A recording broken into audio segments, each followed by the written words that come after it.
Welcome, ladies and gentlemen, to Saturday night coverage of the WSSR Roasted Gems Cup Series on FreekyFast Broadcasting. After 11 races, we found ourselves starting up the playoffs, and now we find ourselves in the last race of the playoffs. 4 have been ran. We were at Kentucky to start the playoffs off, then we were in New Hampshire, Iowa, last week at Atlanta, and now tonight it's the FreekyFast finale at Homestead-Miami, and it is time to crown a brand new champion for Season 6 of the WSSR Roasted Gems Cup Series, and one of the last WSSR races on Saturday night, because Season 7, they're moving to Wednesday night, so let's have a blast here under the sun. Bringing you the coverage here this evening, gonna be myself, Sam Dyer. Joining me, it's gonna be Trevor Earhart, and Trevor, qualifying underway, but what a season we've had so far to get us to this point. It's been a great season all season long, and a really entertaining playoff stretch for these drivers going into it.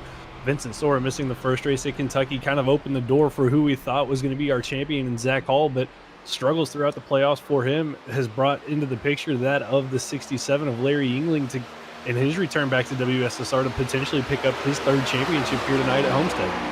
It's been the short track struggle for that as Zach Hall started off race number 2 of the playoffs at New Hampshire, where he finished outside of the top 5 then in Iowa. It went even worse than that, just losing points after points that has enabled our top 3 to be set and ready for a championship here tonight. Really looking at the way the points are looking, still our top 5 are eligible to go finish and win a championship, but it's highly unlikely that that's going to happen. It's looking to be these 3 drivers coming in with the points lead. Going to be the 67 of Larry Yingling. Second in points is the 28 of Brian P. Johnson, as he is 6 points off of Larry Yingling. Then third is Zach Hall, being 8 points out. The other drivers that are technically still eligible, going to be Tom Sinchek, 13 points out, and Brandon Colley, 18 points out, as we have over 19 drivers expected to be running here this evening. And with qualifying just about to be underway here in 25 seconds and be done, I mean, it's looking like Larry Yingling, Zach Hall, they're looking strong. It's Brian P. Johnson currently in 5th place that's in this trouble spot. Yeah, Brian needs Larry to kind of have a little bit of a struggle here tonight for himself to potentially steal this championship away, but Larry, with the quickest lap right now in qualifying with 4 seconds left, doesn't look like he's going to be beaten here tonight. And that's exactly what that 67 needs for himself to pretty much lock up this championship. Just needs to finish, Sam, in the top 5, and he should be good to be crowned this season's champion. And there's plenty of other ways that he can try to build up that lead even while we're running. That's getting bonus points. Leading a lap, you get 1 bonus point. Leading the most laps, you get another bonus point, just 1. And then winning the race enables you to have 1 bonus point. It's not like other championships and other series where it's a 1 race, whoever finishes the head gets the championship. They are still points on the line. Crucial to be talking about as the drivers are done with qualifying. Let's take a look at our qualifying results, sponsored by Kali's mom. Want to give a huge shout out to Kali's mom, who has been the qualifying sponsor. Brandy, who's in the chat every single week, thank you so much for being the qualifying sponsor. And let's see where the drivers qualified here this evening. Taking the pole, it's the 67 of Larry Yingling, who is in a great spot for himself in that first position, but to his outside, Zach Hall in the 42 to watch out for. Tom Sinchek, a very slim possibility to win the championship, but he's out front where he needs to be in 3rd. Ryan Bird, his other Lady Apex teammate, going to be in 4th. Brian Johnson in 5th. Cedric Hunter in 6th. In 7th, Brandon Colley, at least he got a top 10. You'll take that for the 1. With Vincent Sora back out racing, we'll see what the 15 has on speed. Tyler Dangler in 9th, and finishing out our top 10, it's going to be Richard Wolsifer. Aaron Kralik will roll off in 11th with Christopher Norris in 12th. Bob Skinner will start in 13th with Justin Lewis in 14th. Corey Innes 15th with Martin Morales in 16th. Rich Jameson in 17th, and then Jeff Gilmore and James Hackworth Jr. will round out our 19 drivers here tonight. 19 drivers, as that is where they will all be qualifying this evening, as this gives us a time to shout out to some of the amazing sponsors that we have here at that of the WSSR Cup Series. Starting things off with the title sponsor, that's Roasted Gems. Roasted Gems Coffee going to be coming back for Season 7 as the title sponsor. Was announced last week. Great to have the premium coffee brand, sticking with us. And if you'd like to go get yourself some coffee, head over to roastedgems.com. Remember to use the promo code WSSR for 5% off. Again, that is WSSR for Roasted Gems Coffee. And as well, big shout out to Trophy Smack, as they are being the 3rd season in a row. The trophy for the driver that wins the championship gets a championship ring custom made for you, the driver. Vincent Sora's got 2. Who will be joining him on having a Trophy Smack trophy? Go to trophysmack.com if you'd like to get your own custom championship belt, ring, trophy, or more. Go check out trophysmack.com, and remember to use the promo code WSSR CUP. That's WSSR Cup for 10% off on all purchases at Trophy Smack. Sponsors out of the way, drivers are set. We've got 167 laps here tonight. No stage break, no fast repairs, 4 sets of tires in pit road to work with. So it's looking like this race is going to be turned into a 2-stop race. Could be 3, based on how the tire wear is going to be influencing these drivers this evening. But it's all come down to this. 11 races got us to the playoffs. 4 have set the stage for tonight, the last race of the season. Who gets the championship? Let's find out. It's the FreekyFast finale here at Homestead. Green flag is out of the air, and it's Larry Yingling, Zach Hall, side by side, down into turn number 1. Yeah, it's going to be Larry. He's going to clear the 42 of Zach Hall. It's going to be Ryan Bird, Tom Sinchek side by side for 3rd. As Zach tries to fall in line in front of those 2 late Apex drivers. Looks like he's going to be able to hold on to that 2nd place position. It's going to be that battle for 3rd, though, that's still hot and heavy between those 2 teammates. And we've seen them make contact in the past, but right now it looks like Bird's going to be wrapped that outside line and actually get a pretty good run here on Zach into turn number 3, but just way high in the center of 3, and it's going to allow Tom Sinchek back to the bottom. You're seeing the teammates still side by side for that 3rd place. Lap led, give it to Larry Yingling. That's a bonus point for the 67, advancing his gap even more over Brian Johnson and Zach Hall, which both of those drivers now have to equalize. When will they take the lead, or will they settle in? Talked about how the woes for Zach Hall were striking at that of the short tracks at Iowa and New Hampshire, but it's been the 1.5 miles. So that's where we ran at Kentucky, last week at Atlanta. I think here tonight, Trevor, Zach Hall's in a good spot. It's Brian Johnson that I'm in the most fear of what the speed for the 28 is going to have, especially with the late Apex drivers right in front of them. What a squeeze as the 28 ducks it down low. Yeah, that squeeze there from the 49 of Ryan Bird, and it all kind of started right in front of him as his teammate Tom Sinchek got loose out of turn number 4, had to correct the car and save it. Johnson had a run there, just nowhere to go as Ryan got checked up, and another little bit of a wiggle from the 8 of Sinchek out of 2, and Brian not able to get the run on Ryan Bird down the back straightaway. He's going to be stuck here behind the 49 for another lap, Sam, and he needs to get past these guys and try to get up as he gets a little bit of a tap to the 49. He needs to get up there to Larry and get a lap led to negate that bonus point that Larry's already got.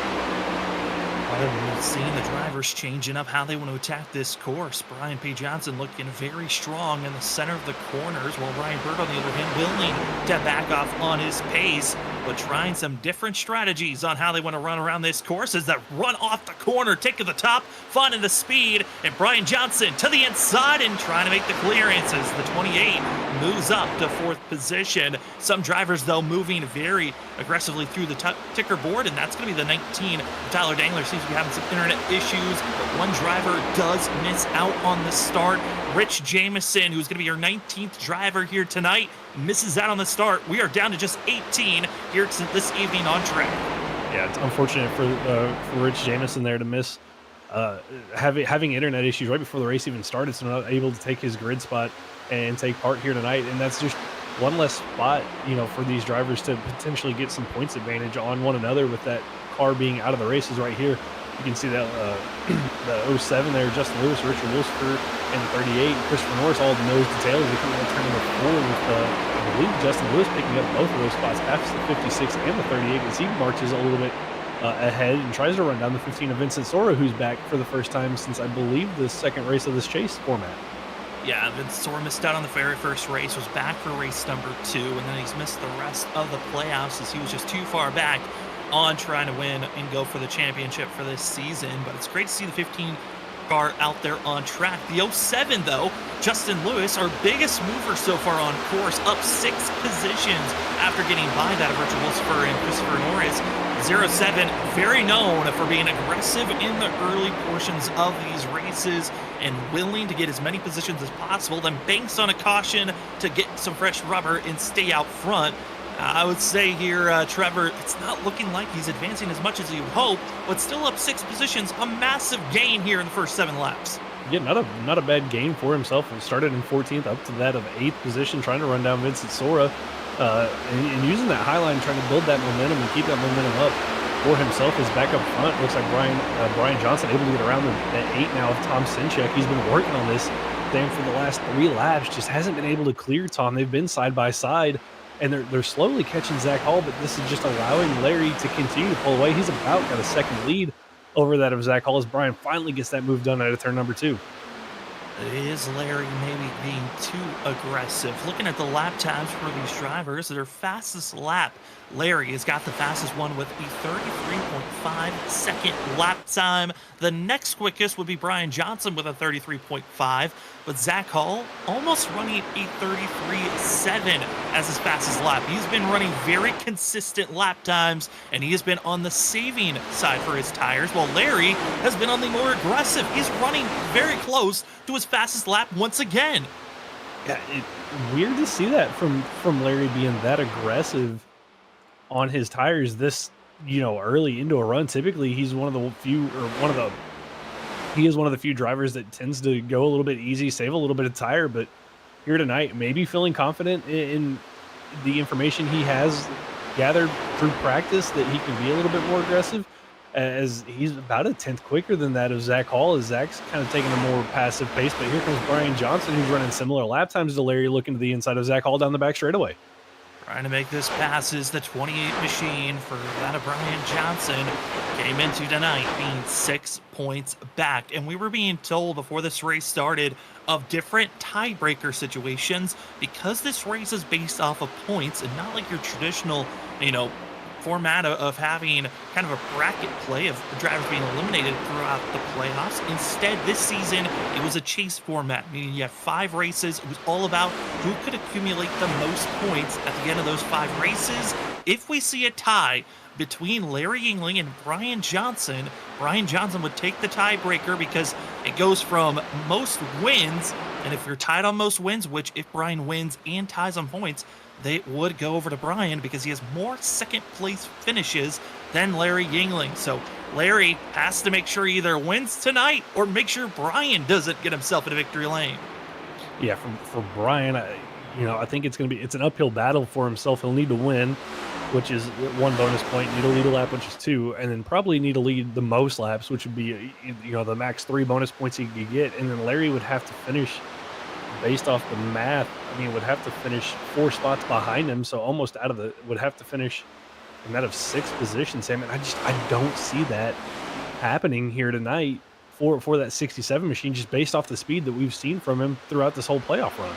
Yeah, this playoff run has been incredible for Larry Yingling. The last 4 races has been the playoffs, and Larry has won 3 out of the 4 races. The only race that he didn't find himself, he has won that of, sorry about that, 2 of the last 4 races. The only races they didn't win at Kentucky and at Atlanta. So the 2.5-mile tracks is where Larry didn't get himself in a victory lane, but still is quick. Certainly is still a driver that knows how to be up front, because he finished 4th at Atlanta and finished 7th at Kentucky. Yeah, he's just had a great run for himself throughout this chase format, and I just think he's going to be so hard to beat here tonight. As you see the battling here, the back half of the pack, Christopher Norris back there with Corey Ennis, Brandon Cawley, Aaron Krolick, with all those guys kind of spread out, trying to make passes, get passes done. As Richard Wolfsburg, Sam, kind of the one that's fallen through the field. He's down 4 spots, but Jeff Gilmore in that 57, up 5 spots from where he started. He's almost up there with our biggest mover of the race, up to 13th position. Yeah, Jeff Gilmore started out and qualified 18th, but because of Rich Jameson missing out on the start, it enabled the 57 to move up a position, and he's up 5 spots after qualifying 18th.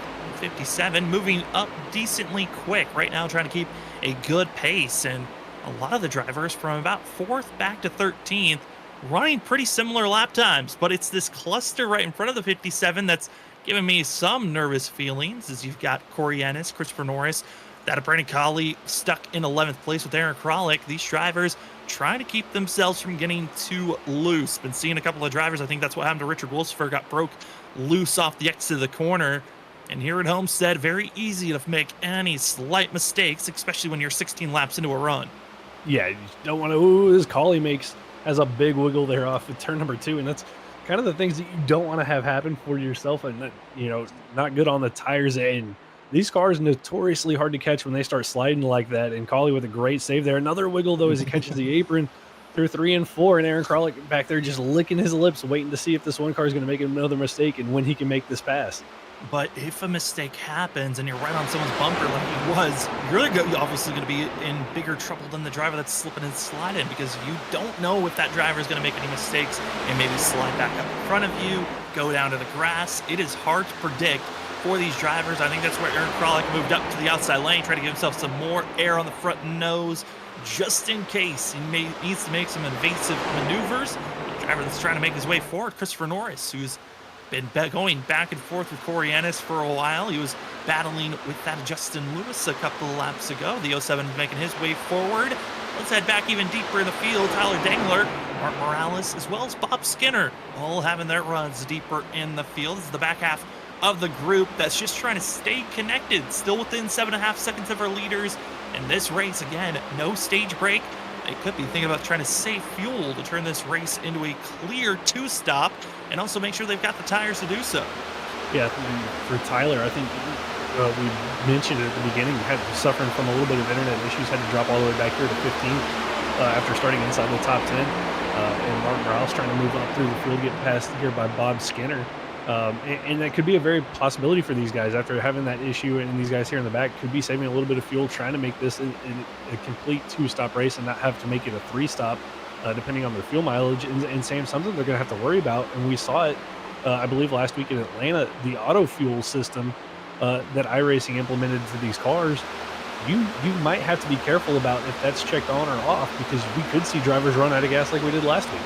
Yeah, last week, a couple of drivers having those fuel issues. I know it's been a major talking point of drivers trying to find ways to make sure that auto fuel is completely turned off, which some drivers have found that a ways to turn it off in their files. Other drivers trying to manually force their way to make it work.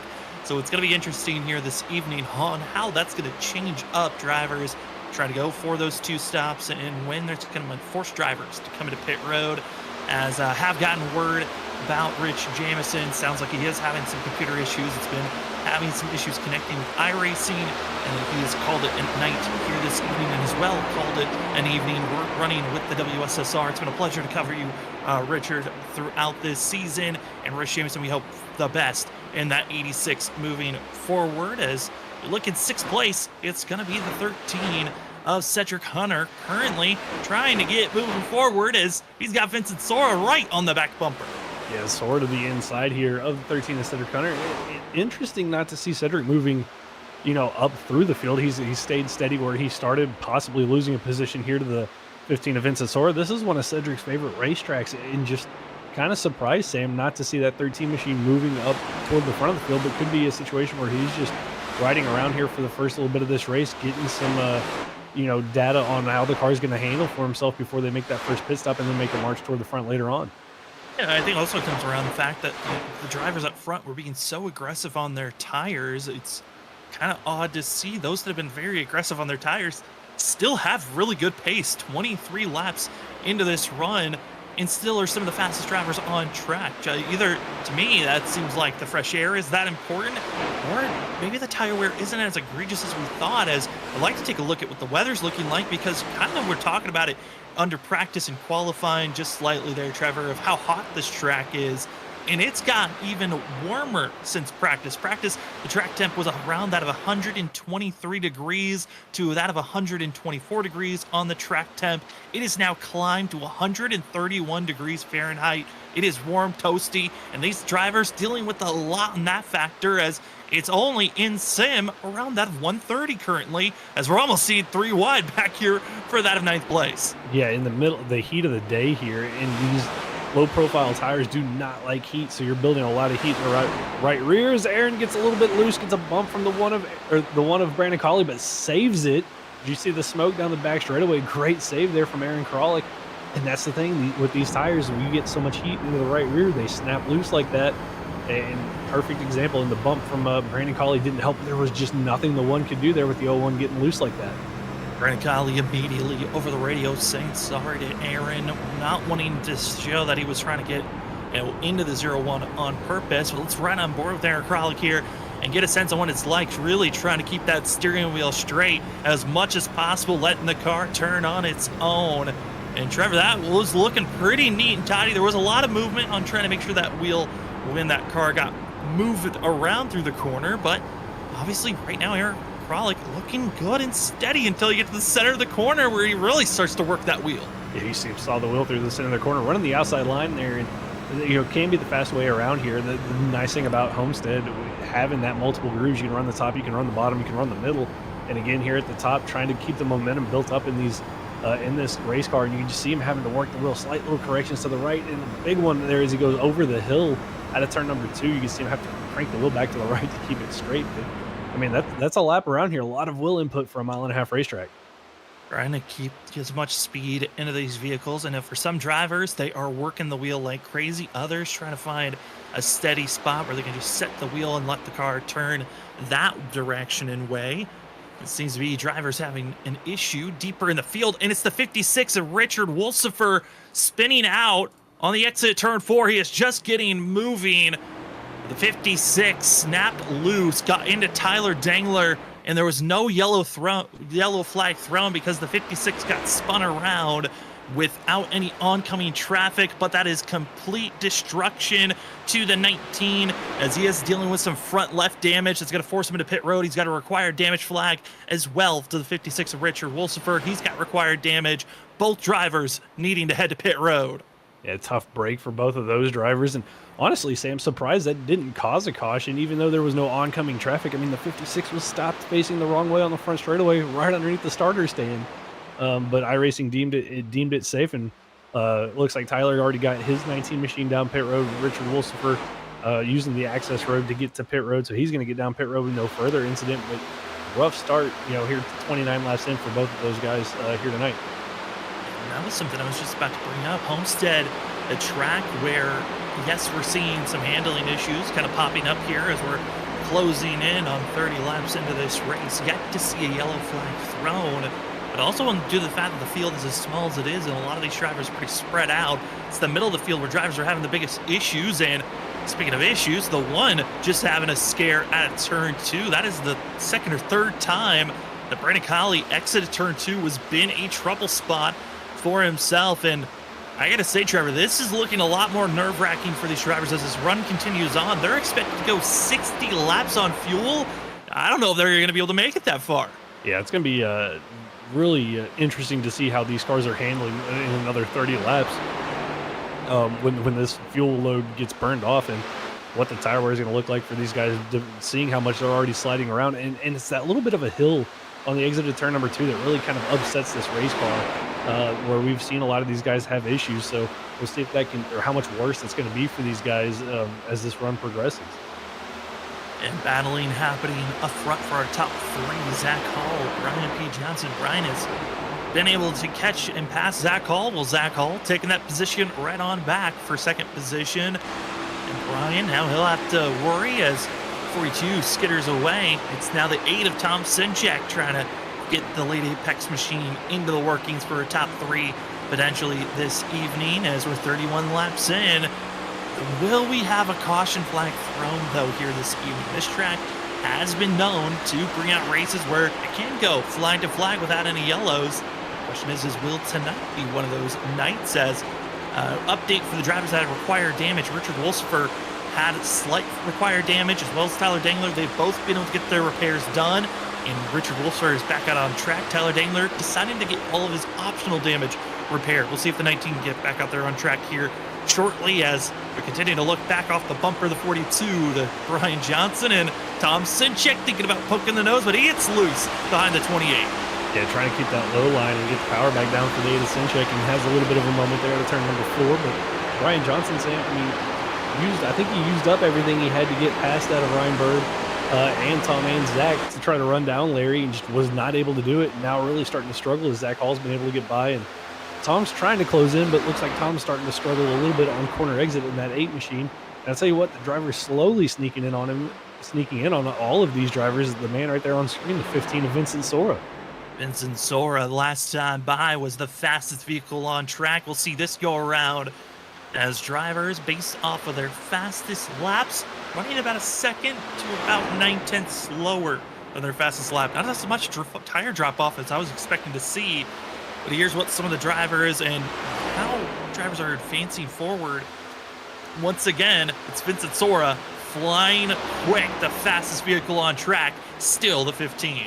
Yeah, that time by a 10th quicker than that of Larry Yingling, and about the same pace as what Zach Hall is running there in second, but Sora closing in on that of Tom Sinchek and Brian Johnson as they continue their little battle. And Sam, I got to say, Sam, not at all surprised to see Vincent Sora, now that he's back at the racetrack, closing in on the top 3 and could find himself a potential chance to go for a win here tonight. Can he make this run work?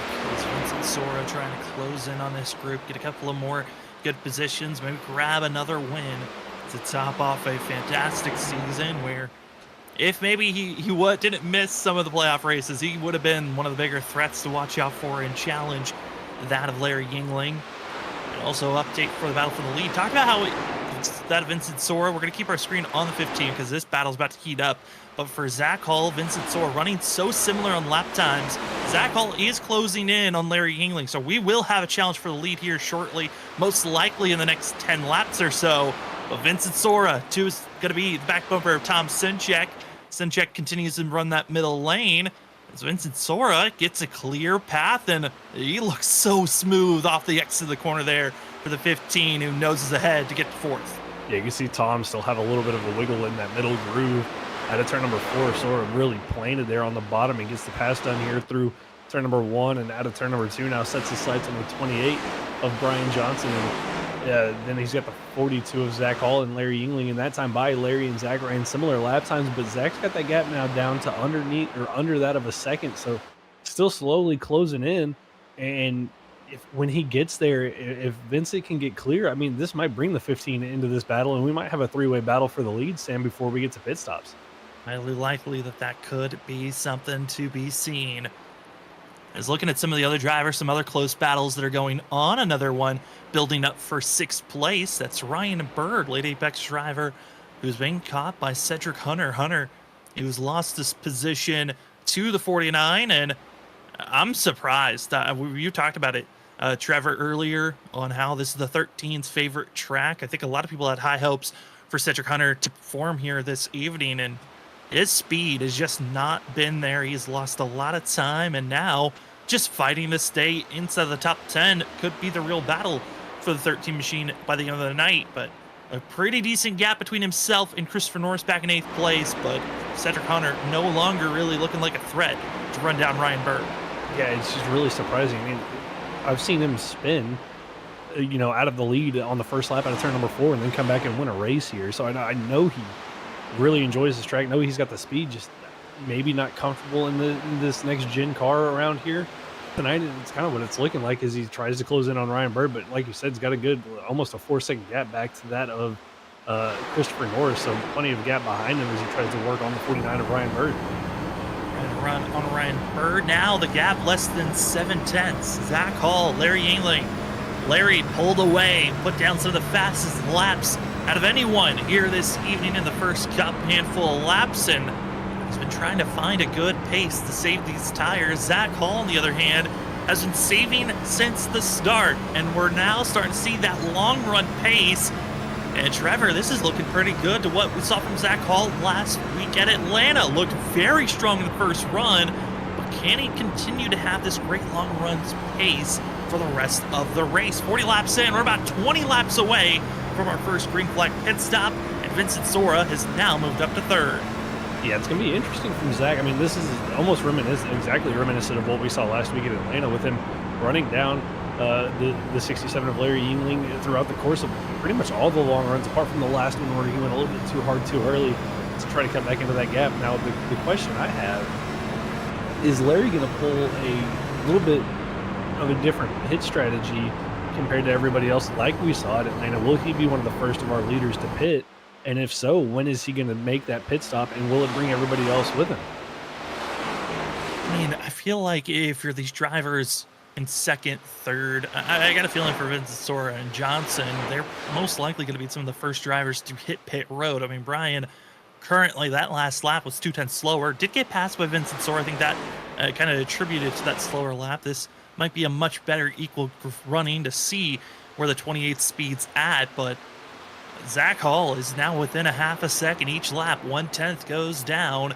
But Brian Johnson, a good clean lap that last go around. I'm concerned for the 28 as this long run continues out. But for the battle for the lead, this is what the timing's been looking like as Tom Sinchak goes a little bit wide to the inside out of the exit turn 2. But looking at the change on pace, Zach Hall looks great at this current moment. Yeah, he's looking really good. Was a 10th quicker there, and Larry, or that last time by, we'll see what the difference is this time by. And Larry with a little bit of a wiggle out of the exit of 4 is going to cost him just a little bit more time. Is this time by again a 10th quicker for Zach Hall, and the same for Vincent Soares. Soares cut the gap now to a 1.5 seconds between himself and these two leaders as Zach continues to chase down Larry Yingling, down to now about 4 car lengths between the two of them down the back straightaway.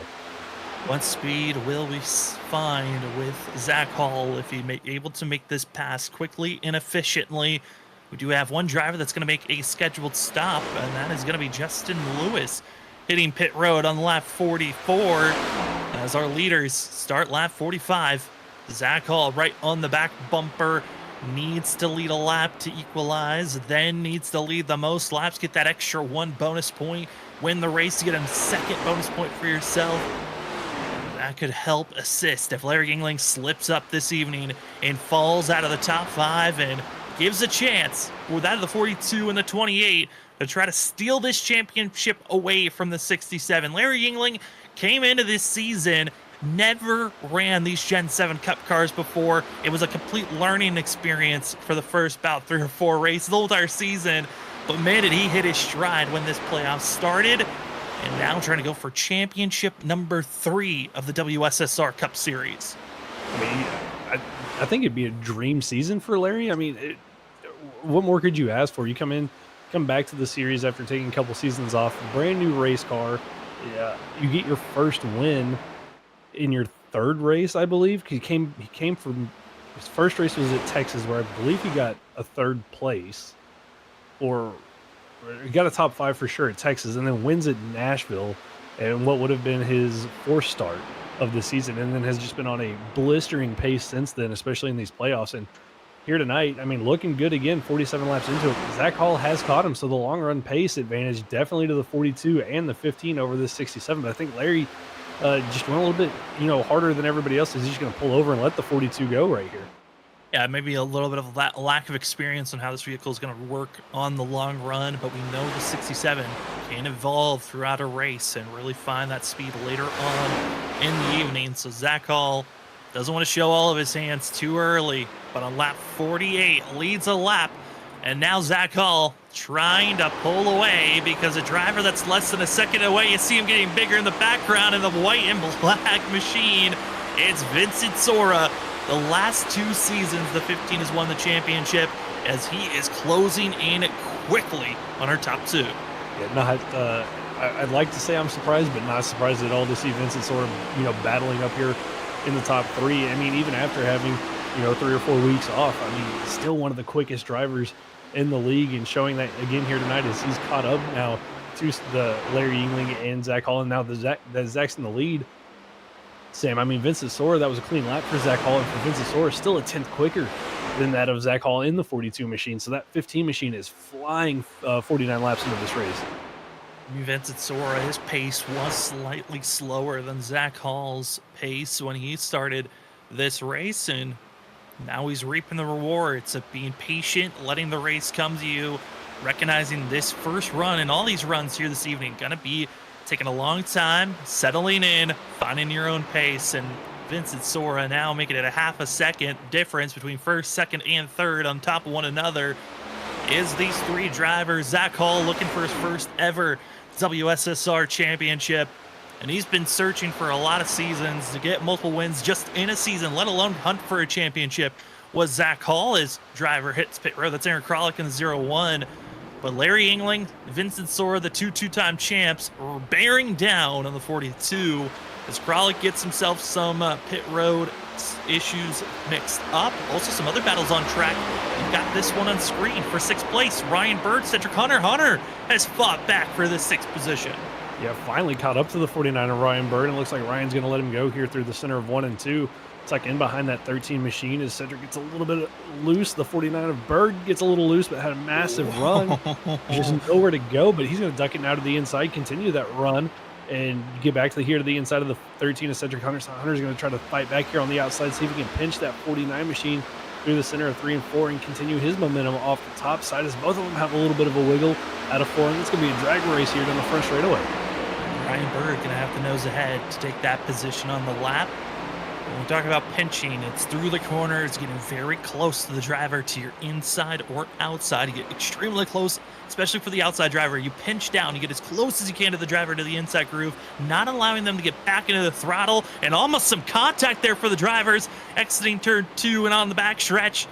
And for that, is Cedric Hunter might have to back out of this one, let the 42 drive on by, settle in, and go for another attempt later on. As we got to see that great duel in front of them, Vincent Sora is able to get by Larry Yingling for 2nd place. Behind that picture was going to be Brandon Colley, Christopher Norris. They were starting to close in on one another once again, and it's the one trying to close in on that Christopher Norris. Norris has had some great runs throughout this season, but Brandon Colley wanting to have one of his better ones here tonight. And Colley kind of struggling here, down 2 spots from where he qualified back here to 9th. Christopher Norris, though, up 4 spots from where he started here, as he's up to that of 8th position here. As you can see Justin Lewis go by that of Brandon Colley. He's on fresher tires as he made his pit stop, I believe, back at that around lap 45 or so. So the 07 on the fresher tires. And you can see the difference in grip level between those guys as he goes blowing by the 1 machine.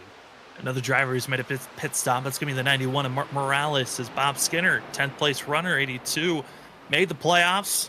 And very happy on the fact that he did make the playoffs. Other drivers out there on track.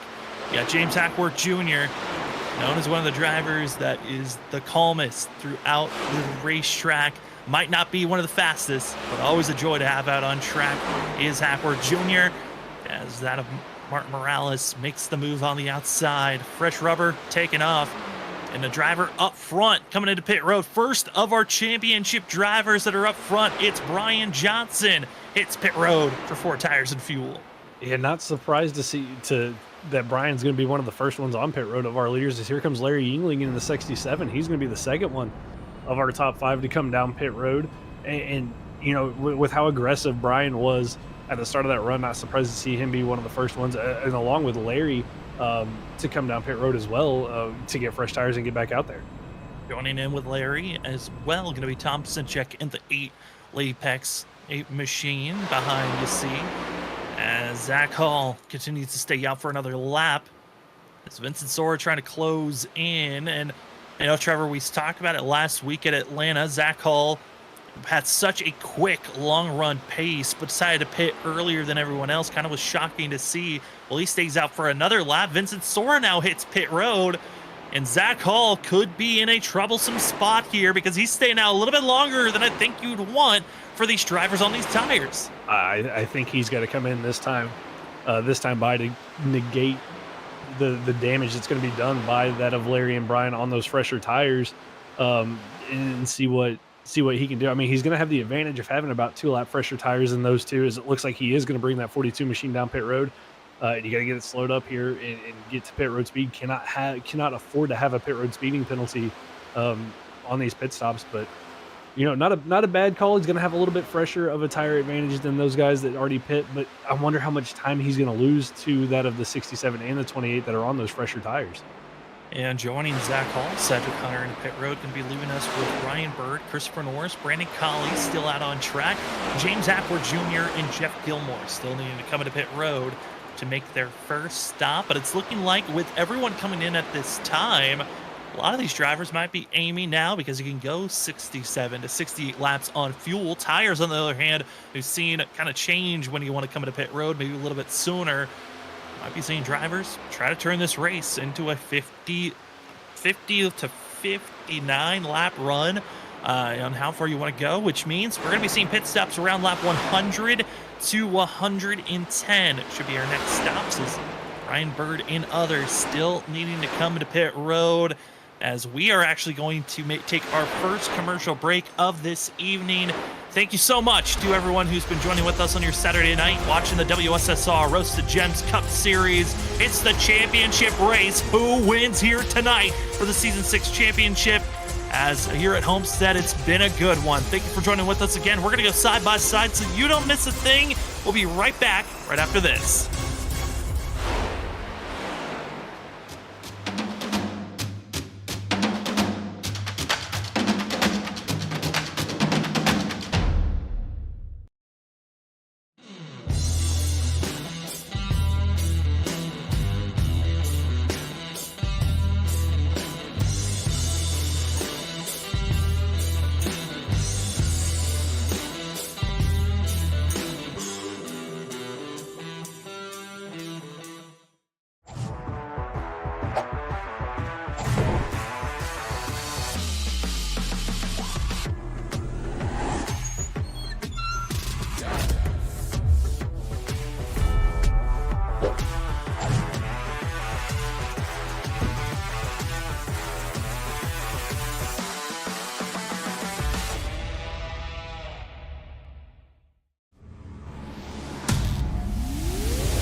Racing isn't easy, but experiencing it is. iRacing puts you in the driver's seat with the industry's leading sim racing game. Drive on laser scan replicas of the greatest racing circuits from around the world. Go head-to-head against other drivers chosen by skill-based matchmaking to ensure competitive racing at every level. Compete across all your favorite series in officially licensed cars engineered to deliver the most accurate driving experience possible.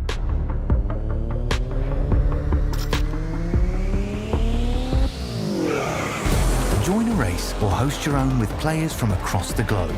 Race against the computer or in a league with friends. Feel the thrill behind the wheel. Visit iRacing.com.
Basket can't defend. He's got the outside line for the second part, and he can't hold on. Going the long way around. We're going to be 3 wide for the lead as they all come to the line. Who is going to take it in the end? And here comes Lockwood. He's going to make the move to the outside. Quinn tries to force it off a little bit, but there he goes. It's going to be side by side through turn 1. Will he be able to cover him off? He does. Weaving back to the left-hand side. Reynolds is trying everything. The kitchen sink is being thrown at it. They're leaning on each other. Coming into turn number 3. It's going to be a drag race through 3 and 4. Coming back to the line. Here comes Frisch on the bottom. Bouchard's going to hold the inside. Tries to be the late breaker here. They're going to be side by side through the final chicane. They bang doors, but keep it clean. as that's still 4 wide on the run down into the back straightaway. Demerit's looking for a line as well. What is going on in Michigan? Novak into the fence. They're still beating and banging. Oh my and to the line. He is much faster coming through there. Is there damage on Challenger? Apromitis is ahead. There's going to be a race to the line. Who is going to get it?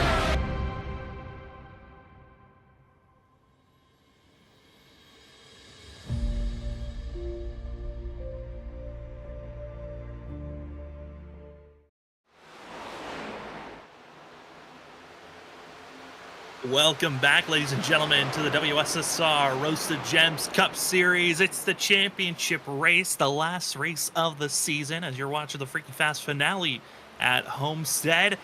Up front, Brandon Colley just hitting pit road for the one, gifting the lead to these two drivers, Larry Yingling and Brian Johnson. As these two are duking it out, it's currently Larry Yingling with the fresher tires, but Brian Johnson not giving up in the 28, trying to get that lead position for himself, trying to lead at least a lap to keep himself close. Still needing Larry Yingling to fall back as he is the points leader coming into this race. Do want to shout out some of our sponsors here this evening, that being Roasted Gems Coffee. Roasted Gems Coffee, been the title sponsor for the last 3 seasons, and they are back for season 7. Thank you so much to Roasted Gems Coffee. If you'd like to go check out their merch store or get your premium coffee, plenty of varieties to be selected from, go over to roastedgems.com and use the promo code WSSR for 5% off. Again, that is WSSR for 5% off getting your coffee from roastedgems.com. Another .com talk about, that's TrophySmack.com. TrophySmack.com, if you want to be the envy of your competition, go get yourself a championship trophy today. And for some of the trophies, championship rings, belts, trophies, and more, all customizable for you. If you head to their shop on TrophySmack.com, that's where these drivers this evening that are hunting for the championship are going to get their trophy from. Championship ring, completely customizable for season 6 for each driver that wins the championship, and cannot wait to see what the season 6 championship ring is going to look like to whoever wins it. Will it be Larry Yingling, Brian Johnson, or Zach Hall? All 3 drivers looking for their first Trophy Smack ring, as Vincent Sora has won the last 2. As Trophy Smack, excited to have them as an affiliate with the WSSR. Remember to use the promo code WSSR CUP, that's WSSR Cup, all one word, to get yourself 10% off on all purchases at TrophySmack.com. My name is Sam Dyer. With me is Trevor Earhart. Trevor, what a race it's been. We were talking about it on who we think could win this race, and we believe it's the driver on screen, the number 15 of Vincent Sora. Yeah, you know, just with the long run pace that he had in marching his way up through the field like he did, you just can't count against him. I mean, anytime he's on track, I think he's the favorite to win week in, week out. And right now, sitting in third, got the fresher tires over that of Brian Johnson and Larry Yingling, and closing in on those two as Brian has taken a couple of swipes at Larry to try to get that lead and hasn't been able to do so. And that's just allowing this 15 to creep in closer and closer. He's got it down to under a half a second for himself, but you know, not too far behind him. I mean, Zach Hall is right there, just got passed by the one of Brandon Colley, who's on the freshest of tires from everybody as he's trying to unlap himself. But I mean, I think those two probably going to be your best two shots here to potentially win this race here tonight. I mean, for that of Vincent Sora, last time we went to Victory Lane was back at the end of April, where he won himself, getting the Victory Lane, at the middle of that of April, on April 1st, when he found himself getting the win, the pole at Twin Ring Motegi Oval. Just completely dominated the first half of the season, was the 15. But he's looking for his 6th win of the season. Is Vincent Sora. Haven't seen him back on track since New Hampshire. It's always great to see Vinny on course.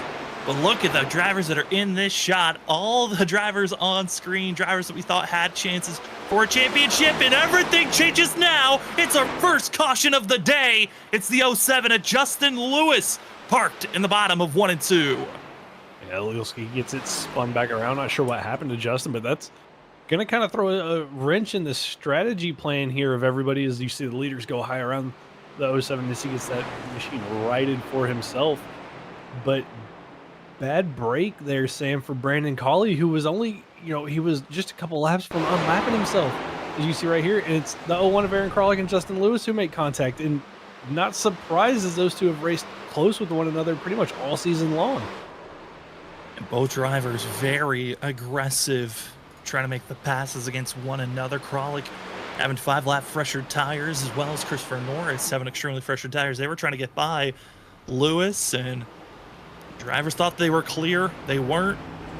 And damage being thrown down as the 07 trying to get himself ready to get rolling here. But I mean, what a wild scenario. First caution of the day, Justin Lewis, Aaron Kralik making contact in an awkward timing because these drivers were only able to have their tires on for some, only 19 laps, others for over 25, and they're all hitting pit road to use their second set of the day, as we still have not even made it to the halfway marker yet of this race.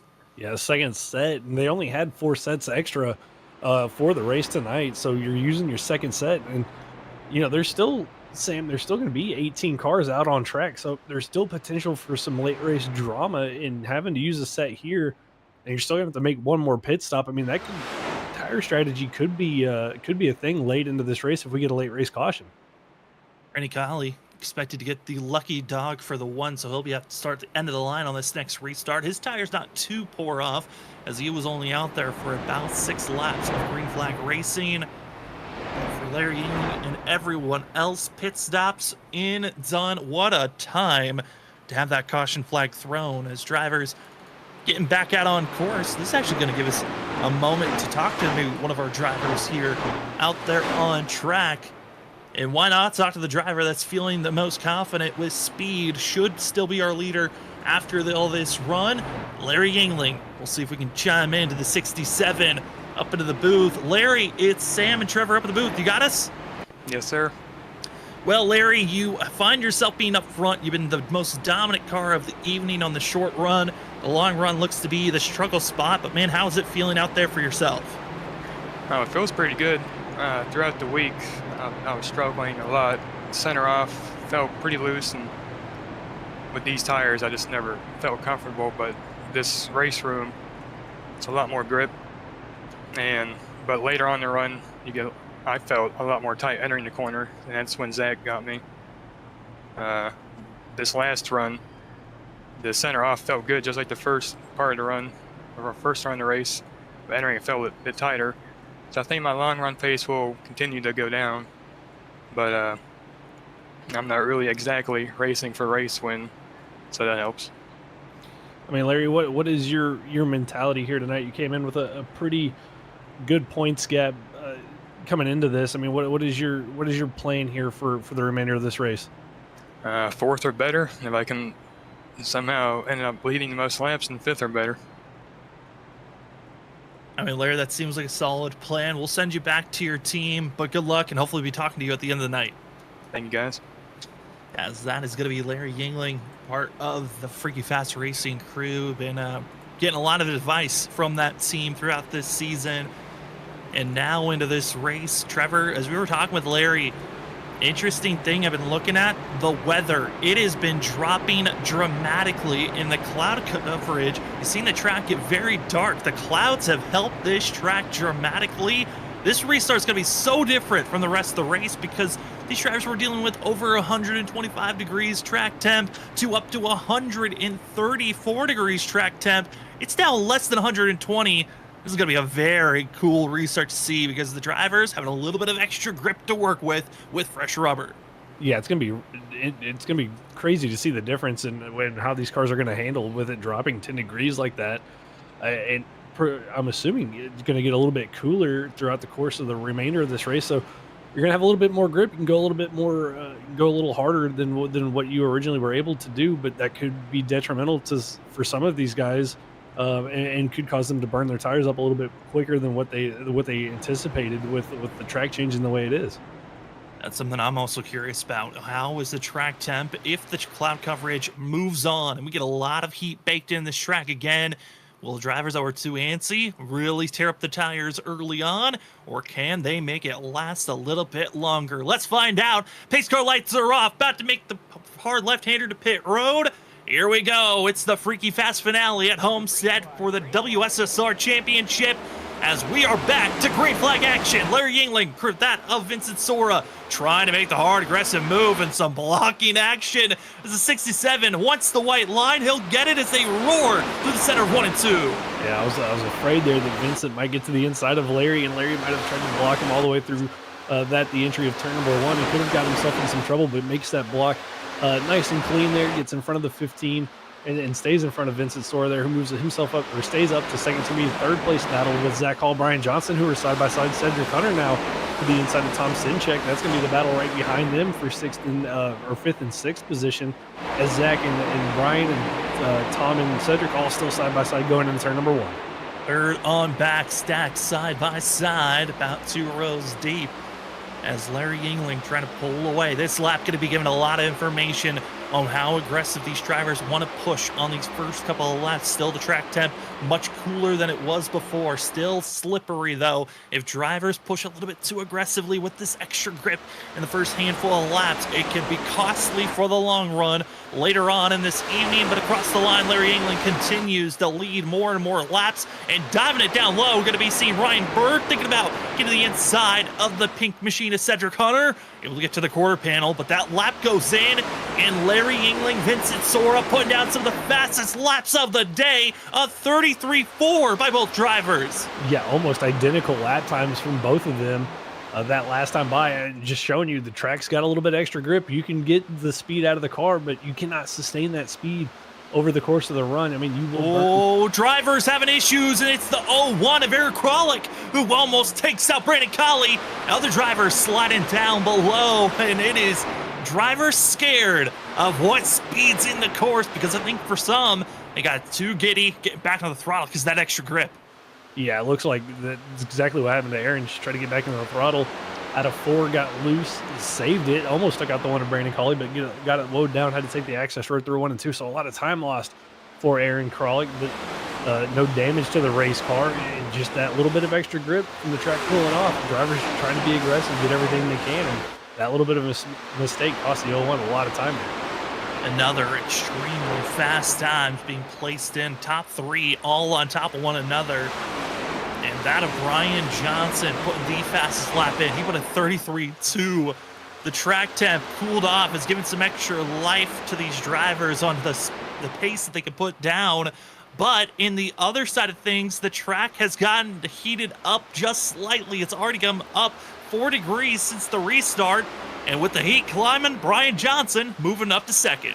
Yeah, up 4 degrees. The cloud cover starting to wear off and the track temp starting to rise back up. But it's not going to stop Brian Johnson from trying to do everything he can to wrangle away this championship from Larry Yingling. Still is yet to lead a lap, this 28 machine, but trying to run back down Larry to see if he can finally get that lap led and get himself 1 bonus point here tonight. And also report with that of Aaron Kralik having issues with a big slide on his part. Had to come to pit road to get tire repairs for the 01.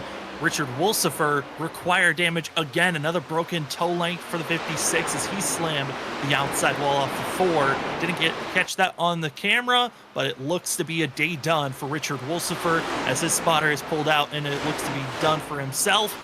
So you hate to see that for the 56, who will not be running a full-time schedule next season, as again, season 7 for the WSSR Cup Series moving to Wednesday night. And what makes it even more fun, they're moving to a different vehicle. The Gen 4 Cup car is for that of the season 7 destination. Yeah, I'm jealous. They're going to switch to the Gen 4 Cup car, and I won't be able to take part in the calling all the fun shenanigans that are going to take part in that car next season. Is the move to Wednesday night unfortunately conflicts with a league I run in. So Sam, you're going to get to cover all the fun that they're going to have in that car next season. We are certainly going to be missing you, Trevor, up in the booth with your knowledge on the cars. It's always so crucial to have. I know myself and Robert, and we might be working in trying to find other people that could be joining me up in the booth, but it's been a pleasure, Trevor, getting to call this season and previous seasons of this series.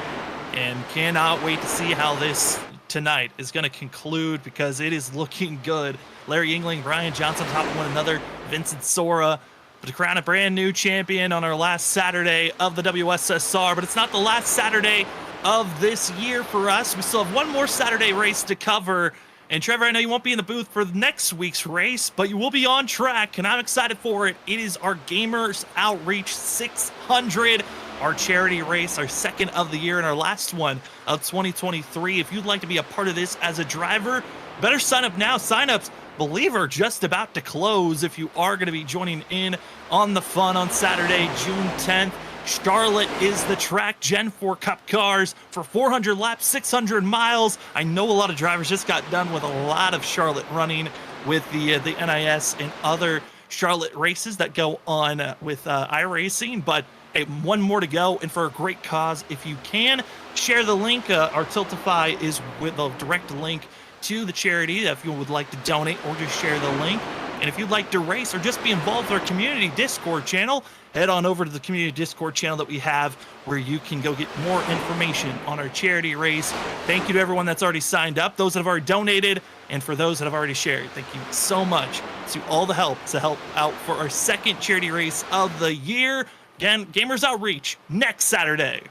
Yeah, next Saturday, 600 miles, 400 laps, the Gen 4 car. It's going to be a handful. Definitely going to be a lot of fun, though. I'm sure at some point during the race I'll be up in the booth with you and Zach, laughing, joking around, walking you through how the car is feeling. But such a great cause, such a great event, and definitely looking forward to that one next Saturday. But this is the battle for the lead, Sam. It's heating up. Brian Johnson's there. He's looked to the outside a couple times. Hasn't been able to get that lead away, and I'm just wondering, looking at his pace, is he going to start falling off? And when is he going to hit that wall on these tires? And also, have they just pushed it too aggressively? The track temp is almost directly back to where it was when we started this race, being so warm. And the drivers that are on the move currently looking at pace, our front two still the fastest drivers, but I was seeing Zach Hall, Tom Sinchek back and fourth and fifth. They look very quick to watch out for. The only problem, they're 2 seconds back, and you can see the difference between Zach Hall and Vincent Sora, third back to fourth. Vinny's done a great job keeping himself close, but not close enough to where the dirty air is influencing too aggressively on the 15, but certainly trying to set up for that longer run when we should start to see that swing here in the next 15 laps.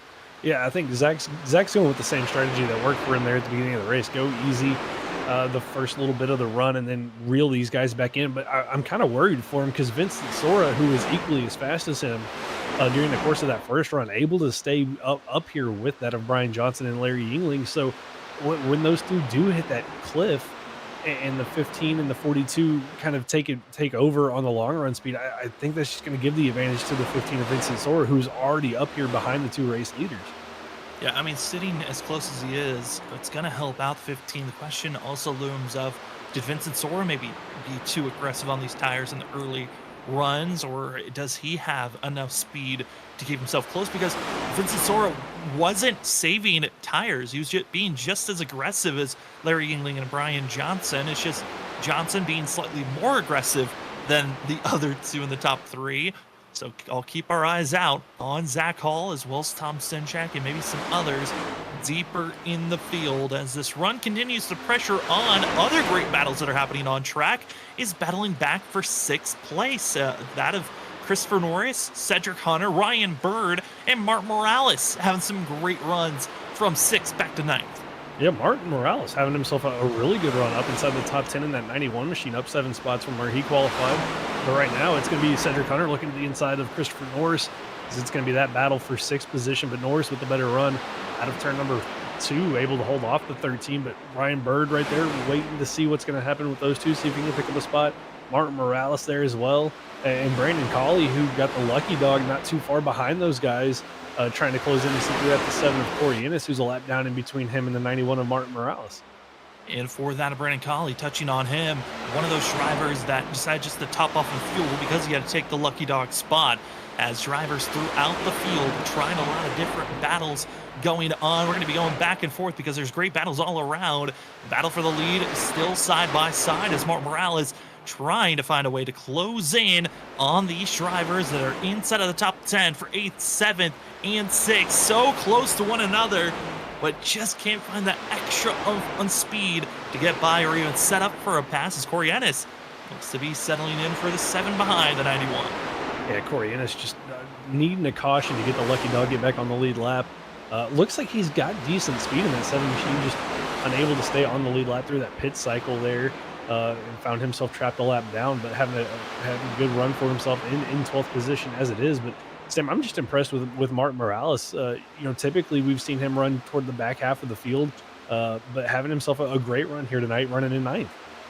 Martin Morales, one of the drivers that decided to run a little bit more later on in the season, and Martin's been a driver that's been a pleasure to watch him. He's ran 7 races coming into this week. Coming into this race, he's had 1 top 10 at Atlanta last week in 9th place, but he has been just a consistent top 15 driver for a majority of the runs that he showed up for, and tonight could be one of his best finishes of the season, currently tied with his best finish back in 9th place currently as he sets up on Ryan Bird, which Ryan Bird, him and Cedric Hunter have been dueling back and forth, and I would not be surprised if these two, for some reason with their squabble, find themselves making contact between one another before the night's over.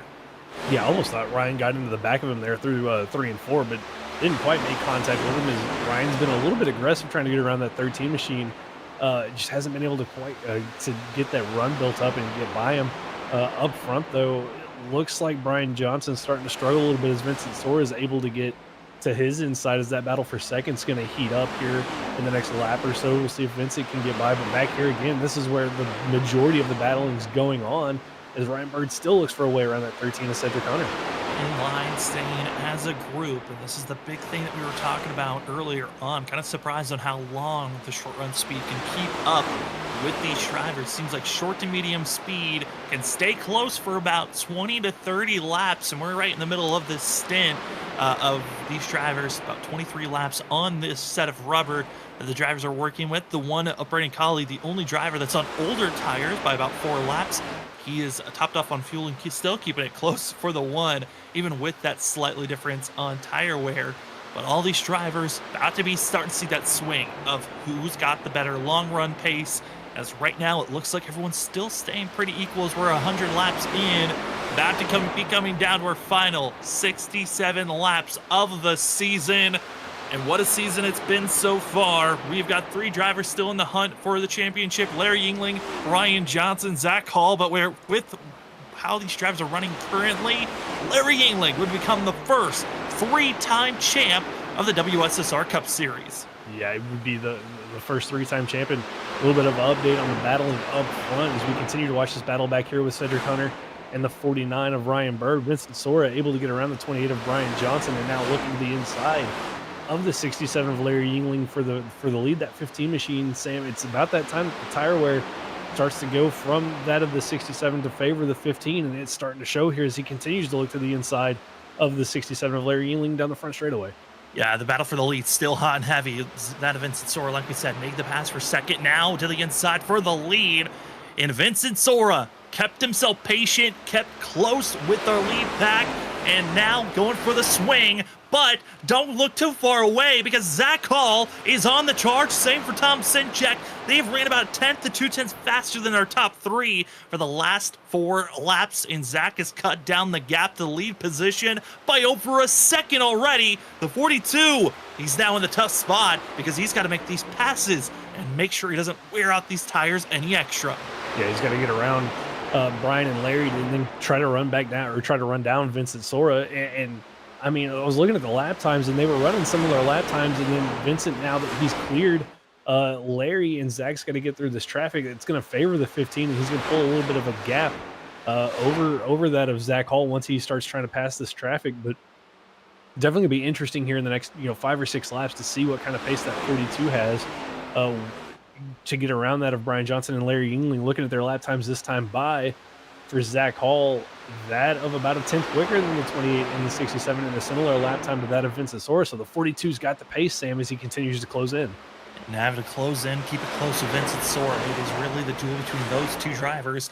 Vincent Sora not running for anything but for honor and glory here tonight, wanting to get another victory in the 15's books and try to close in advance on the most wins ever in the WSSR history books. Zach Hall needing another bonus point. The 42, he's already led a lap. He's hoping to get that extra bonus point for winning the race. Then he needs luck on his side to hope that Larry Yingling and Brian Johnson both falter at some point, and it allows the 42 to have a big enough points gap to win this championship, which we look at luck, it has not been on the side of Zach Hall for this season, and what's hurting the 42 even more is the back half of the field. Drivers are dropping out like flies.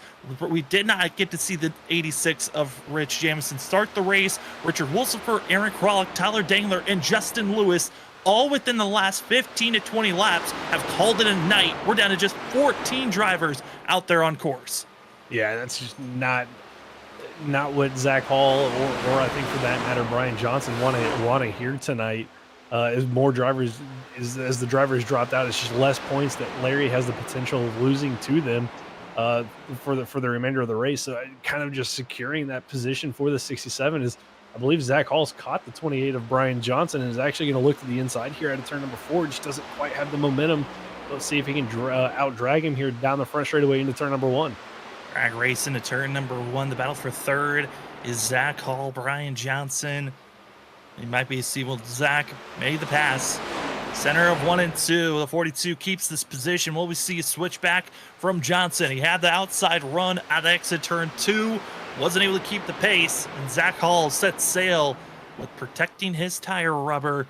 Going to be seeing how the 42 can continue to run. Larry Yingling again. All the 67 has to do. He's led the most laps here this evening. He needs to finish inside of the top 5, and the championship is his. And as well, needs to make sure that Brian Johnson doesn't win this race and tie in points. Those are the only 2 ways that Larry Yingling could find himself losing this championship. Yeah, I mean, he got the 2 points over Brian Johnson. He's got a lap led, the most laps led for himself, and gives him an 8-point advantage over that of Brian Johnson. So, I mean, he only has to finish that of 9 spots. Or I'm sorry, Brian would have to finish 9 spots ahead of him to win the championship here tonight. And unless that 67 has major issues here in these last 50 some odd laps or so, Sam, it's his championship to really lose. And a factor we have not touched on just yet, but we're bringing it up now, the thought of pit road stops. These drivers still need to make 1 stop. The last time they had to come to pit road was 33 laps ago, and that was in the middle of a first and only caution of the day. And they will be 15 laps shy for making it to the end if they try to push their fuel out as long as possible. I mean, this is going to make things interesting, Trevor, on the fact of how do you want to minimize your pit stop? Because one driver's already into pit road, and that's Brandon Colley in the 1 machine, who, again, needed to pit just based off of tires as he was out there, again, about 4 laps before that first caution came out. Yeah, I'm not sure the best strategy. I'd be willing to guess that they'll probably come in with about 50 laps to go, 45, 50 laps, somewhere in there, because it's about what they went on that first run. So I'd expect them to come in the next, 7 to 8 laps. I would think you'd start seeing our leaders, but Brandon Colley, Bob Skinner down pit road. I mean, these guys at the back of the pack, why not come in a little bit early? You can make it to the end on fuel and take advantage of those fresher tires and see if you can gain a little bit of track position here before the end of the race. If you're one of our front runners like Larry Yingling, Zach Hall, Brian Johnson that are fighting for this championship, do you wait? Are you waiting on those other drivers to make the first stop, or do you go based off your own game plan? Because I know for some drivers, they love to settle in and say, I'm going to follow my game plan. I've decided, I'm going to pit on this lap, split this run in half. While others, they're going to run it completely dry. So it's the question of, who are you truly fighting? Now it comes in the game plan, because Vincent Sora, he's just basically running against himself at this moment. Yeah, I think if you're Zach Hall and Brian Johnson, you can't.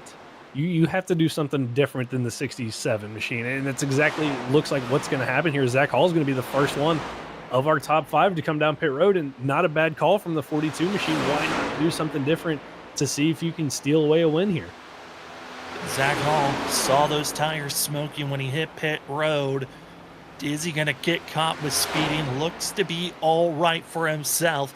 Mark Morales also joining the 42 under this pit stop. And for Zach Hall, lucky on the fact that he didn't get caught speeding, because I believe when he came across the line, because he was on the brakes trying to slow down, didn't give him the black flag of coming in too fast, as he was about 2 to 3 miles per hour over when he crossed the line. Yeah, it was really aggressive there getting onto pit road, but I mean, that's what you have to do to gain a little bit of time. You got to be aggressive getting on and off pit road, and Zach Hall timed it really well there for himself not to get that speeding penalty, because that could have been detrimental, having to sit there on pit road for 40 seconds to serve that penalty. It was Zach Hall getting back out on track. He will be the first car 1 lap down, trying to stay ahead of Brandon Colley to make sure the 42 stays at least being the first car a lap down, if not unlap himself. As Vincent Sora, Larry Yingling still keeping it close with one another. Vincent Sora just putting down burner lap after burner lap. Brian Johnson, though, is being pressured for 3rd place. Tom Sinchek putting pressure on the 28 machine. And at this point, Trevor, you could say this championship, if we continue to stay green and when pit stops strike, this is between Zach Hall and Larry Yingling on who's going to win this championship. And it's all on if Larry slips up and makes a mistake. Yeah, if Larry makes a pit road mistake, gets a speeding penalty, that could really shake up, you know, the outlook of this championship. But if he gets through this green flag pit stop, I'd be willing to bet we could make a pretty safe bet on who's going to be the champion here tonight. As Zach Hall here on these fresher tires comes out behind Brian Johnson and Tom Sinchek. You're going to see him just drive by on the outside. You see the difference in pace, about a second to a second and a half. The difference on fresh tires compared to old tires is Zach Hall just makes both of those passes look really easy. Makes the pass easy, but we look back to last week. Zach Hall very aggressive on his tires in the first run. Used up a lot of rubber. How well can he defend on this go around? As from when we had our caution to at this moment, the track temp has gone up, by that of 119 degrees temperature to now 131 degrees is the track temp.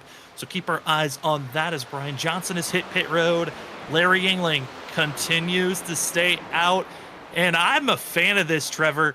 I know we were questioning it with Zach on staying out as long as he did, but for the 67, he just has to hit a minimum of positions, and those drivers that he was worried about are so far back, he's allowed to give up all this track time. Yeah, just with the points gap that he had, he could run his own strategy, run at his own pace, and it's exactly what he's doing. It was really nice and easy getting on a pit road. Didn't have to worry about, didn't have to be aggressive on and off pit road here. So nice, easy entry for himself as he comes down into his box to complete what should be his final pit stop of the night. It's going to just be interesting to see where he cycles out, having stayed out that much longer than Zach Hall, as Vincent Sora, a race leader in pit road. So we'll see here now that Zach Hall's on the freshest of tires, what kind of gap he's going to have to these guys, and then how quickly they're able to run him back down.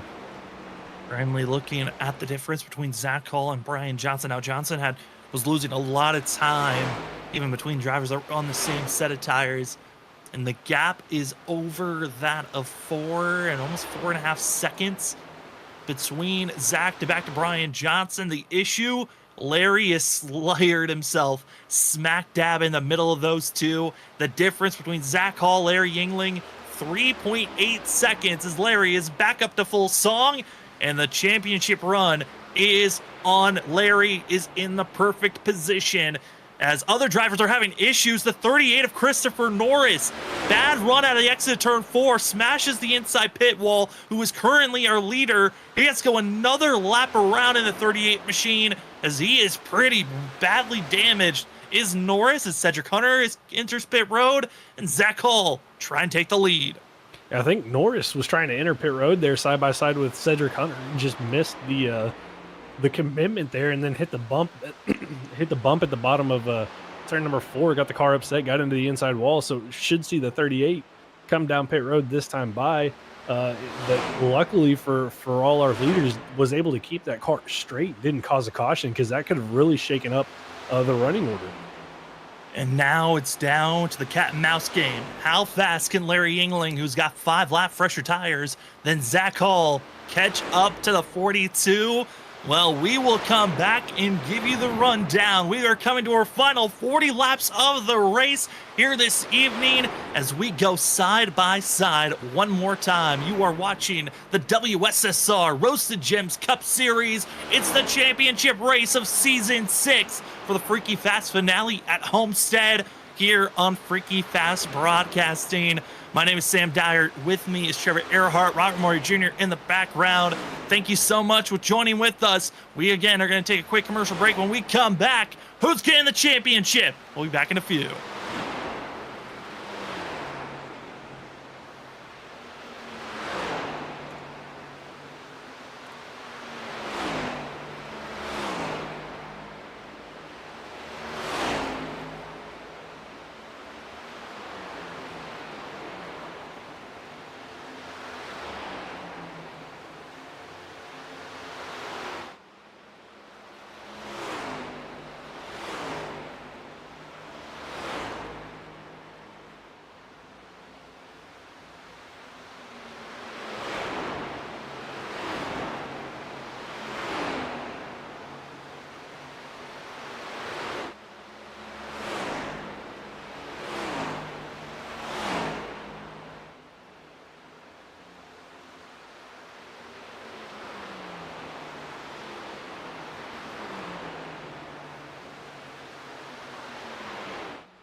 Are we muted?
Alrighty, folks. Thank you for being patient with us. You've been watching the racing here for the WSSR Roasted Gems Cup Series. We had some behind-the-scenes issues we had to take care of.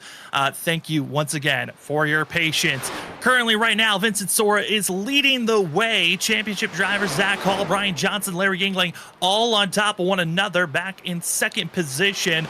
We're going to be going through a flow station here with 13 laps to go. About to make it 12 now as Vincent Sora looking like the dominator as he is looking strong, trying to pull away. Trevor, it's been incredible to watch Vincent Sora running for this win this evening. The championship still looking like it's in Larry Yingling's hands, as all he needs to do is just finish in the top 5. Yeah, just finished in the top 5, and right now behind that of Zach Hall and Brian Johnson. Johnson just got second place away, though, from Zach Hall. But, I mean, Larry, he could even give up this position to Tom Sinchek and still be perfectly okay to win this championship. He's been stuck behind, though. This 42 of Zach Hall, who's on those older tires, hasn't been able to get this pass done for himself, and just kind of looking like he's content to just ride here, Sam, and not put that car at risk.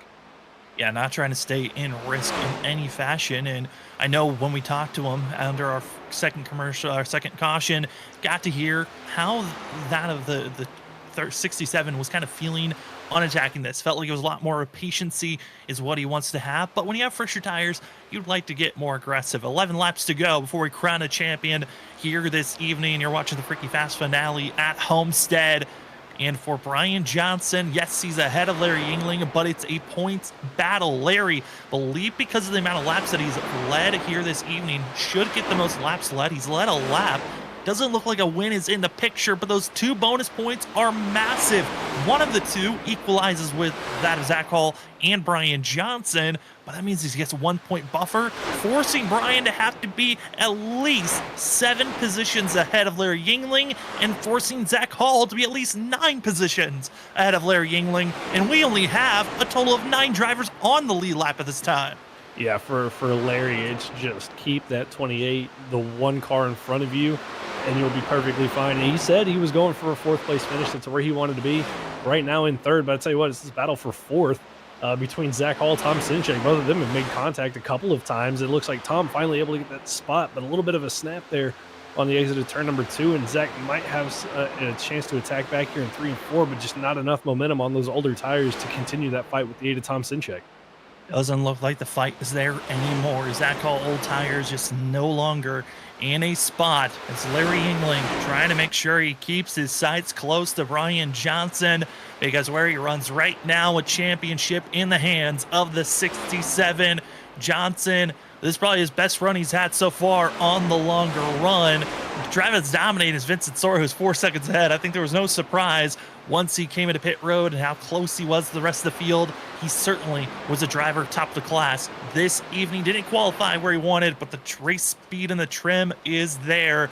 Larry Yingling, what a run this season. We've documented all season long, Trevor. I mean, he took years off. He stepped away from running in the leagues and comes back, and once the playoffs have struck, it has been all Larry Yingling. Yeah, I mean, he has been the man to beat week in, week out. And it'd be interesting.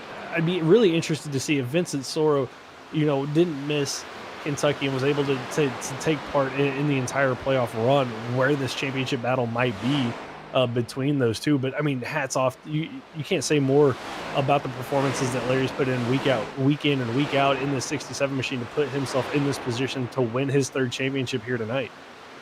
3rd championship looks to be in hands of Larry Yingling. The last time he won a championship, all the way back in November 2020, when he found himself getting the championship all the way in season 3. Wild to think.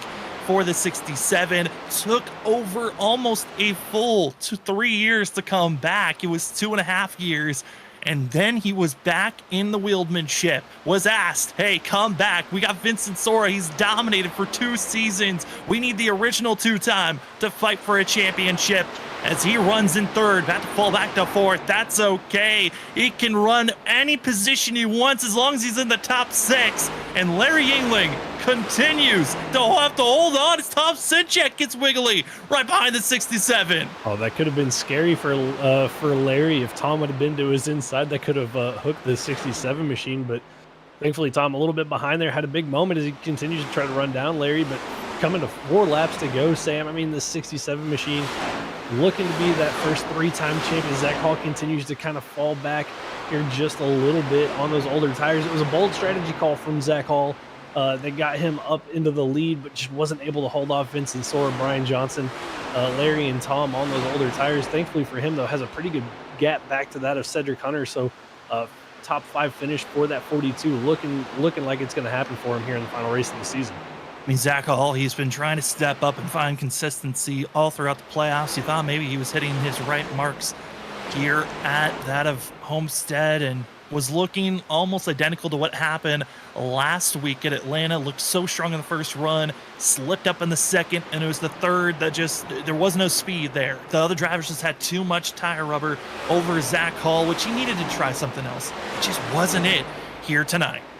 Yeah, I mean, you gotta applaud him for going on a different strategy. You just can't. You're not going to get anywhere if you just do what everybody in front of you is doing. So took the initiative, was one of the first of the leaders down pit road to get those fresh tires for himself, and it worked out for about 20 or 30 laps there, but just wasn't able to hold off, and already has fallen to that of almost 7.5 seconds back of Vincent Sora, who is getting ready to come take, coming through 3 and 4, getting ready to come take the white flag.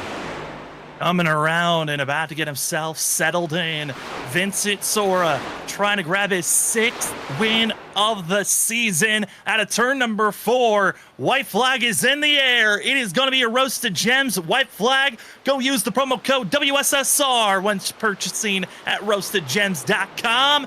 Vincent Sora, 4 seconds ahead of the rest of the field and in his own zip code. But all eyes focus on Larry Yingling. What a season he has had. Career-wise, Larry Yingling averages a 4th place start, a 3rd place finish out of the 40 races that he's ran in WSSR history. and tonight will become the first champion as exiting out of turn number 4. It's Vincent Sora getting the win at the FreekyFast finale, but all the way back in 3rd place, your Season 6 champion, the 3-time champ now, Larry Ling wins his championship for Season 6. What a drive during this Season 6 for Larry Yingling. I mean, Sam, 2.5 years off, a brand new race car that he's never driven, and he wins the championship here this season. I mean, what more could you ask for? So it's a little bit of a congratulatory bump there from the 42 of Zach Hall. But I mean, what a season it has been. What a chase format. The last 5 races, this 67 machine has been on another level. Gets that championship here tonight for himself. Congratulations to the 67 of Larry Yingling. And another bump from Cedric Hunter. And we get to see some dual burnouts, donuts. He's got the race winner, the champion, Homestead. It is a beautiful race to come to, an incredible race to watch and enjoy. As when we come back, we're going to have the post-race show. Vincent Sora, your winner. Brian Johnson gets second. Larry Yingling, your champion. And a spotlight driver after this when we come back for the post-race show.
Welcome, ladies and gentlemen, to the finale post-race show, the WSSR Roasted Gems Cup Series. We're going to start things off. Let's head to Victory Lane to talk to Vincent Sora, who had been gone for most of the playoffs, but is back and showing how dominant he can be. Vinny, it's Sam and Trevor up the booth. Congratulations on the win. How are you feeling after that one? I feel great, especially after not getting to race with these guys for the last month.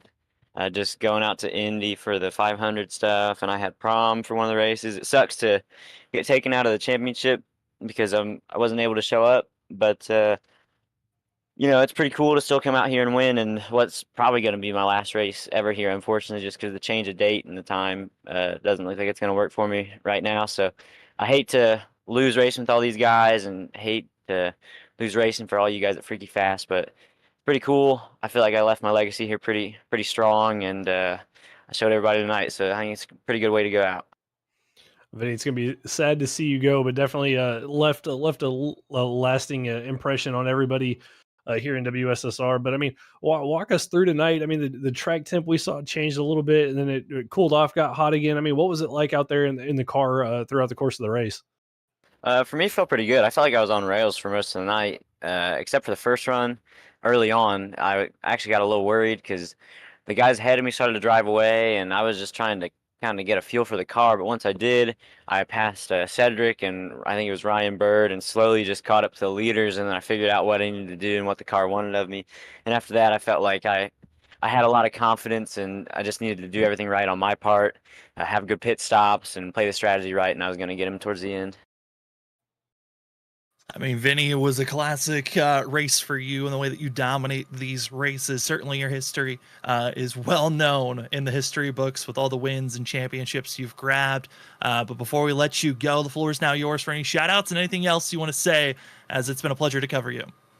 Yeah, thank you. I just want to give a shout out to everybody in the league over the last year and a half that has made this possible. It started out with just, I think, 5 or 6 of us just kind of joking around throughout the day, talking about bringing it back, and then we started getting real with the plans of it, and we got everything together, and we got the numbers up, and we had a great first season back, and then the next one, and then this one again to follow, and I'm sure they're going to have a great season next year too. It looks like they've already got a ton of cars and sponsors and whatnot, so super excited to see how this league grows, super excited and proud to have been a part of it for the last year and a half, and just all my teammates, everybody here, all the sponsors, and you guys for broadcasting.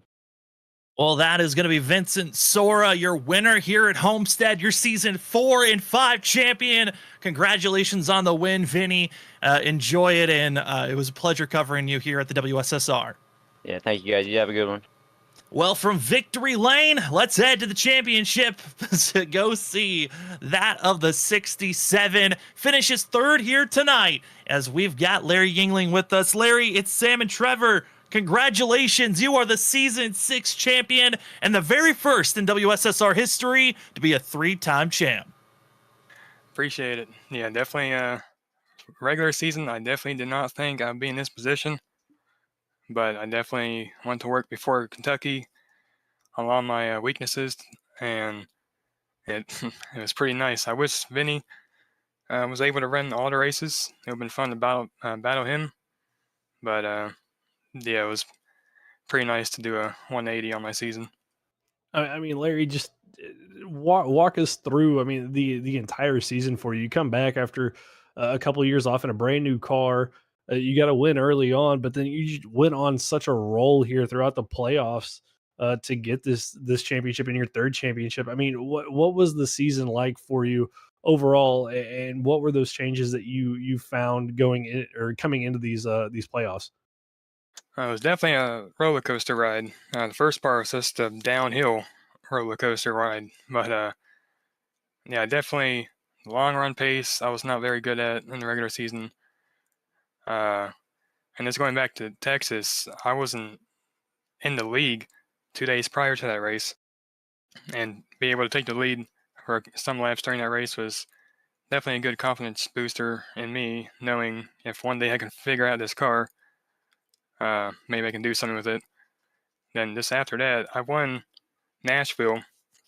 I was only one of the few people to do one less stop than everyone, so it's just a win. But yeah, then the Roval, after qualifying, my internet went out.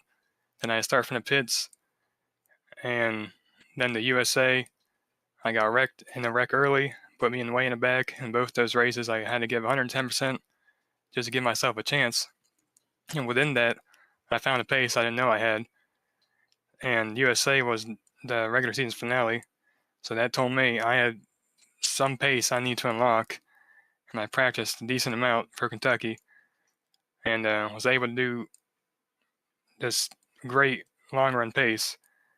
But with how the race played out, my qualifying speed almost cost me the win. So I got to work on qualifying speed, figure out the line, what was a good way to warm up the tires. I don't know if I was starting my fast laps too cold of tires or just not pushing it, Then I started getting poles and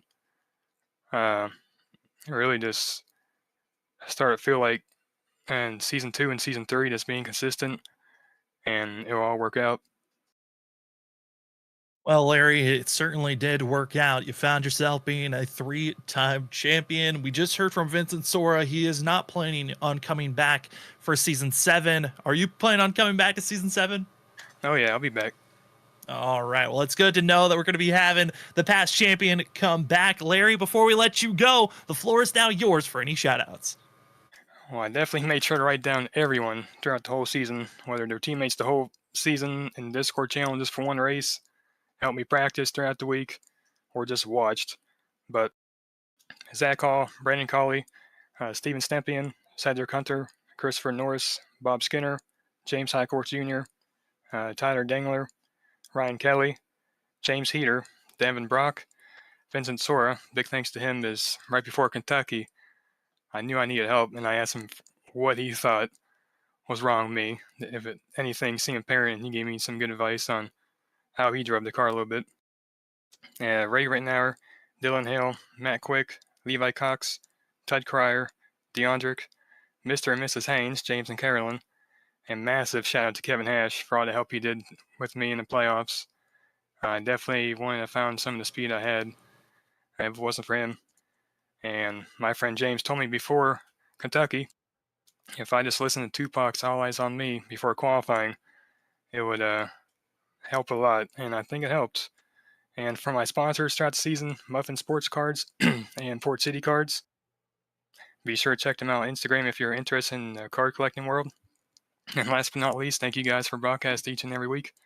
And I look forward to a more fun car, the Gen 4 next season. And from what I hear, even more competition in the works. So definitely looking forward to that season. We're excited for next season, and I gotta say, Larry, certainly all eyes are on you for season 7. Congratulations on being our season 6 champion of the WSSR Roasted Gems Cup Series. Congratulations, and enjoy this one and into our next season. Thank you guys, appreciate it. Well, that's going to be your champion of Larry Yingling, and we're going to fall back to second place where we have Brian Johnson.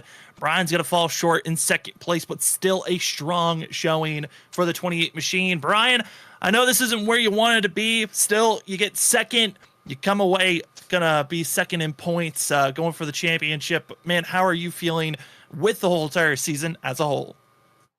Well, second place is kind of the story, isn't it? Just not quite there. Yeah, what was that? My second place finish this season, second in the championship. So, it's just it was meant to be, I guess. But I'm just glad we're switching the car next season. We're gonna have a new season in 4 weeks, so that's gonna be great.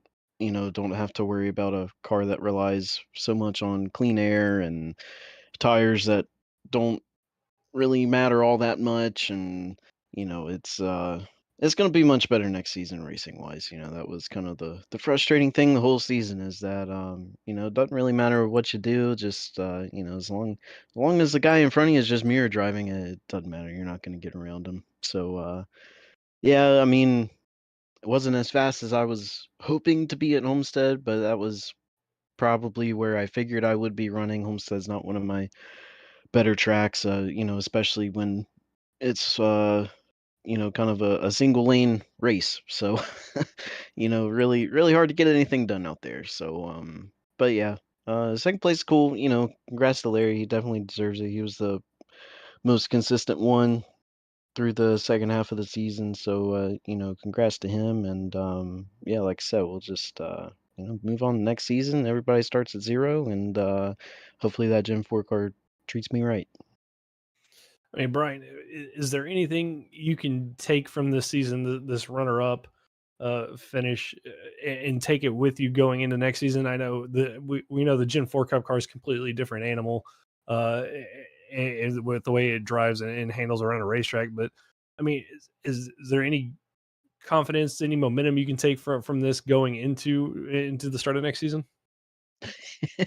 I hope I don't have to take anything from this season in the next season. It would be great to leave all of this right here, because the Gen 4 car, it's so different. You can actually steer the car with the throttle, because it's got a lot of horsepower. So that's gonna be good. Really, kind of the only thing I guess you could take away from this season is, I mean, I guess, season to season, it's pretty consistent for me.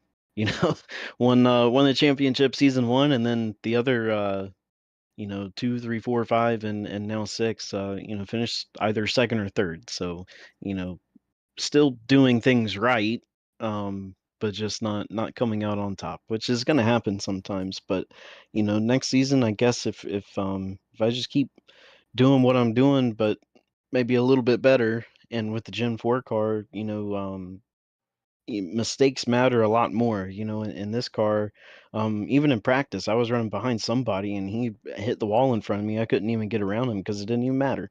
But the Gen 4 car, it's mistakes are going to matter, tire wear is going to matter, but what's not going to matter is dirty air. So if you take care of your stuff and you're catching a guy, chances are you'll be able to get around them. It's not going to be, you getting trapped behind people just because of the aerodynamics. So, yeah, yeah, I would much prefer to just leave everything in this season and not take anything with me.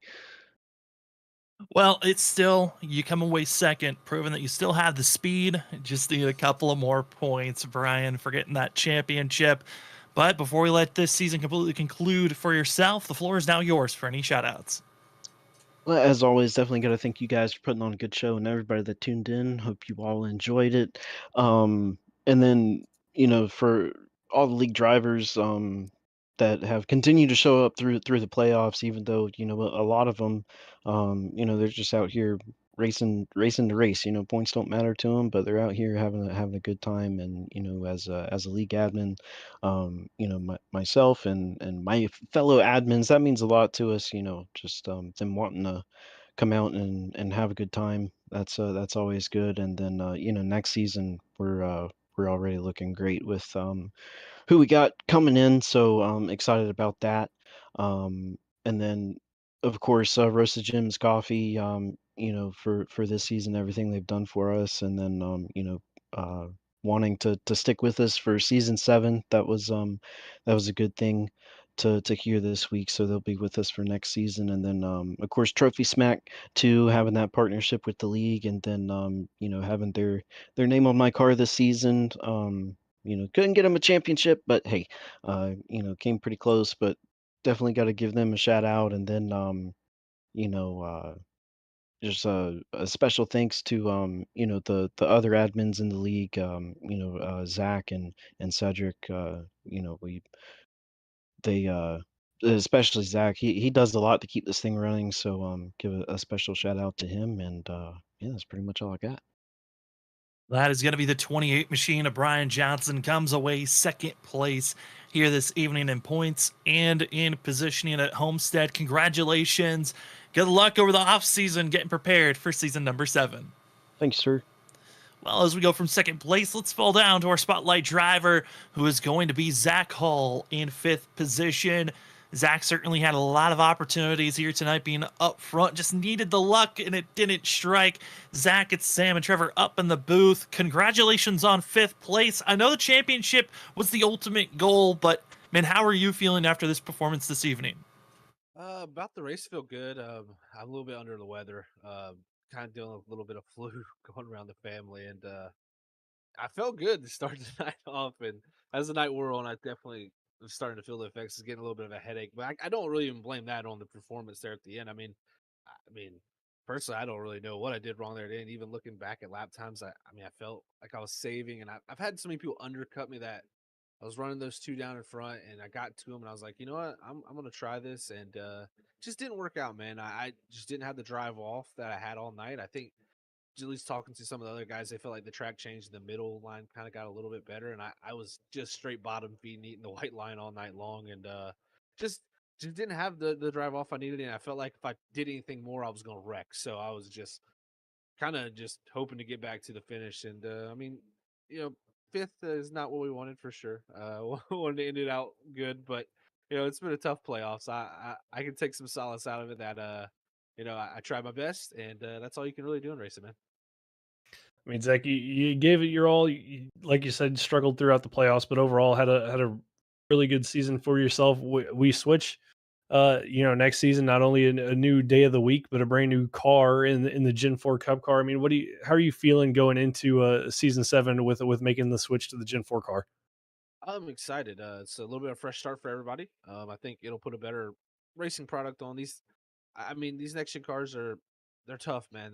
They're so temperamental with air, and just so temperamental in general of how you drive them that Gen 4 car, it allows a lot more opportunities, for different strategies. It seems like the undercut became a really valuable thing, which I didn't do well tonight, of course, but I'm excited for it more than anything. It'll be just a fresh breath of air. I think that car will kind of suit me just a tiny bit more, just because you can lean on the right rear just that little bit, and should be some good racing. We got a bunch of great guys already signed up. I mean, we got 33 numbers already signed up for that season. We got still got 4 weeks to still recruit some more, and I think the strength of the field is going to be stronger than it's really ever been.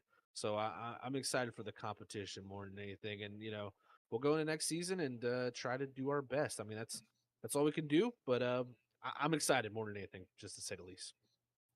Well, we're excited for it as well, Zach, for the new season. Congratulations, though, on coming away fifth here tonight, third in points. And good luck in this off season preparing for season 7. Yeah, definitely, guys. I just want to shout out Trophy Smack there and Roasted Jim's Coffee for all they do for the league and all the sponsors, and you guys up in the booth, of course, for all y'all do. And can't wait to get Wednesday nights kicked off. Wednesday night's going to be happening in July. That is going to be Zach Hall, 42 machine, strong run for most of the race, comes up fifth. Congratulations, Zach, and good luck for season 7. Thanks, guys. Well, from our interviews, we head over to take a look at the unofficial results here this evening at Homestead. Certainly a wild one. Our longest mile-and-a-half race of the season, 167 laps in the book, 16 races in the book, and we have ourselves another winner and as well a third-time champion of Larry Yangling. Getting the win is going to be Vincent Sora, his 6th win of the season. Sadly, we will not be having Vincent continue on. Like he said, other obligations have popped up with the new season moving to Wednesday nights for that of the Gen 4 cars as well. Vincent Sora will not be moving along with this series. We're going to miss the 15. He was fast and quick almost every race we went to. But we certainly have all the rest of the competition moving along. Brian Johnson going to come away in 2nd. Larry Yingling 3rd as our champion. Then in 4th, Tom Sinchek. Zach Hall 5th. 6th is Cedric Hunter. That of Brandon Colley comes away 7th. What a run for the one to come back. Christopher Norris 8th. 9th is Bob Skinner. Mark Morales gets his 2nd top 10 finish of the season. The rest of the field, some with great highs, others with pretty low lows. Yeah, Ryan Bird down 7 spots from where he started tonight, then 11, so not a great run for himself as he struggled late into that race. Corey Ennis up 3 spots from where he qualified, finishes 12th. Jeff Gilmore had a good run for himself in 13th, up 5 spots, along with James Hackworth Jr., tied for our second biggest mover. Both of them tied for our second biggest mover of the race. Actually, I'm sorry, they'd be third biggest movers. Martin Morales was our second biggest mover of the night, up 6 spots from where he qualified with his great run in 10th. And then, further on down the field, Rich Jameson never was able to get connected to the server with his internet issues. All the way down to there in 19th, Richard Wolfsper, we saw him have contact with Tyler Dangler on the front straightaway, and then more contact that we missed later on in the race down there in 18th. And, of course, Tyler Dangler, Aaron Krolick with internet issues, taking them out of the race. But Sam, third-time champion in Larry Yingling, getting it done here tonight, getting it done throughout the whole playoffs, and then a familiar face back up at the top of the field in Vincent Sora in his return after a couple of weeks off, but unfortunately not going to be taking part again, or won't be taking part in next season. So could open the door for Larry to get his 4th championship or a brand new championship or a brand new champion heading into season 7. Season 7, it certainly should be a blast. I'm excited for it. We got a lot of other leagues as well going to be popping up around that early July. A lot of other leagues that we cover getting themselves situated, and I cannot wait for this upcoming season for all the leagues that we cover. But for tonight, another league down. We got one more left before our whole entire first half of our 2023 is officially concluded. That is Tuesday night. The Full Send Racing Series has their finale at Phoenix, where Zach Hall, he came up shy here tonight for the WSSR Championship, but he's got another chance to win in the trucks. And Trevor, you get to be in the booth with me once again before this first half of the season is done. Yeah, we're going to call another champion in a couple of days at Tuesday night for the Full Send Racing Series at Phoenix. Sam, I can't wait for it. It's going to be a great race. A lot of tough competition going into that race with those 4 drivers that are on for that championship, and potentially some drama with some moves that we saw at Martinsville the previous week that could come back to bite some of our playoff drivers. We'll just have to wait and see Tuesday night. Tuesday night, certainly. It's going to be a fun one. And then as well, our charity race, our last one of the year, next Saturday night for 400 laps, 600 miles, Charlotte in the Gen 4 Cup cars. If you want to get a preview of what the WSSR is going to be bringing out on Wednesday nights, you won't want to miss it. I know a lot of the drivers that run here tonight is well excited to run that next week. Trevor Earhart's going to be in the car, and Zach Hall will be joining me in the booth. We'll see how well the drivers can handle the slipping and sliding. But for tonight, thank you so much to everyone that was dealing with their technical issues, and as well for everyone that was able to watch this whole entire season.